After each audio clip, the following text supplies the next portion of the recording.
Kisah legenda liang ayah di desa Batu Sahur. Pada zaman dahulu, di sebuah kampung tua di wilayah Batu Sahur, Barito Timur, berdiri sebuah balai adat besar yang menjadi tempat berkumpulnya masyarakat Dayak Maanyan dan Lawangan. Balai itu bukan sekadar tempat musyawarah, tetapi juga tempat dilaksanakannya ritual wadian, upacara sakral yang dipimpin para balian untuk menyembuhkan orang sakit. Masyarakat pada masa itu percaya bahwa penyakit bukan hanya berasal dari tubuh yang lemah, tetapi juga karena gangguan roh-roh jahat yang mengusik keseimbangan hidup manusia. Karena itulah, bila ada yang sakit, mereka akan memohon pertolongan kepada para balian agar roh jahat diusir dan jiwa yang hilang bisa kembali ke tubuh si penderita. Suatu hari, diadakanlah ritual besar wadian di balai tersebut. Penduduk dari berbagai penjuru datang, membawa sesaji dan tabuhan gendang kangkanung sebagai tanda dimulainya upacara. Suasana sakral mulai terasa, aroma dupa dan wangi daun-daunan memenuhi udara. Namun, sebelum ritual dimulai, ada seorang pemuda yang memutuskan untuk pergi berburu ke hutan. Ia tidak menghormati adat dan tidak mengindahkan nasihat para tetua agar tidak keluar saat ritual suci berlangsung. Dalam hatinya, ia merasa lebih kuat dari roh-roh yang diyakini orang lain tak kasat mata. Selelah seharian pemuda itu masuk hutan, dia tidak mendapat satupun mendapatkan hasil buruan, hanya satu ekor monyet.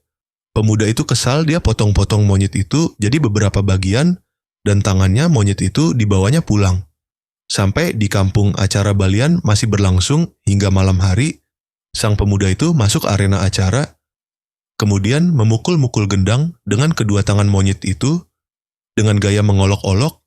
Tetua kampung sudah melarang pemuda itu, tetapi pemuda itu tidak mengindahkan nasihat tetua kampung dan makin menjadi-jadi menabuh gendang dengan tangan monyet hang dipotong ngenta dari hasil buruannya. Tidak lama setelah itu, langit mendadak gelap. Angin bertiup kencang, petir menyambar, dan hujan turun deras membasahi bumi. Di tengah guntur yang menggema, muncul sosok mengerikan dari kabut tebal.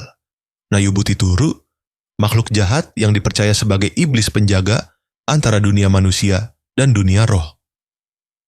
Tubuhnya tinggi menjulang, matanya merah menyala seperti bara, suaranya bergemuruh bagaikan petir di langit. Penduduk desa yang berada di balai gemetar ketakutan. Mereka segera berlindung, tapi sudah terlambat.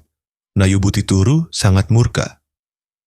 Konon, ia marah karena pemuda yang sombong itu telah menentang keseimbangan alam dan tidak menghormati roh leluhur yang sedang dipanggil dalam upacara wadian. Dengan kemarahan yang tak terbendung, Nayubuti Turu mengutuk seluruh balai dan orang-orang di dalamnya menjadi batu. Sekejap saja, suara gendang berhenti. Warasang balian, para penari, guci-guci sesaji, hingga seluruh isi balai membatu. Hanya beberapa orang yang kebetulan berada jauh dari tempat itu yang selamat dan menyaksikan keajaiban mengerikan tersebut. Sejak saat itu, tempat itu dikenal sebagai liang ayah, tempat di mana manusia, alat musik, dan balai berubah menjadi batu karena murka makhluk gaib. Setelah melampiaskan amarahnya, Nayubuti Turu meninggalkan desa. Ia berjalan jauh menuju pegunungan di timur. Hari berganti malam, langkahnya berat, dan rasa haus mulai menyiksanya. Di puncak gunung, ia menemukan sebuah gubuk tua. Di dalamnya tinggal seorang lelaki setengah baya yang tampak tenang dan bijaksana. Nayubuti Turu meminta air minum. Lelaki itu menatapnya lama, lalu tersenyum samar. "Aku tahu siapa engkau," katanya lembut. "Engkau datang bukan untuk beristirahat, tapi membawa murka dan ketidakseimbangan." Nayubuti Turu terdiam, matanya menunduk. Untuk pertama kalinya, ia merasa malu. Lelaki itu kemudian memercikkan air dari kendi tanah liat ke wajahnya, dan tiba-tiba tubuh Nayubuti Turu berubah menjadi batu besar di puncak gunung itu. Sejak saat itu, batu itu dianggap penjelmaan Nayubuti Turu sebagai peringatan agar manusia tidak sombong, tidak melanggar adat, dan selalu menghormati keseimbangan antara dunia manusia dan dunia roh.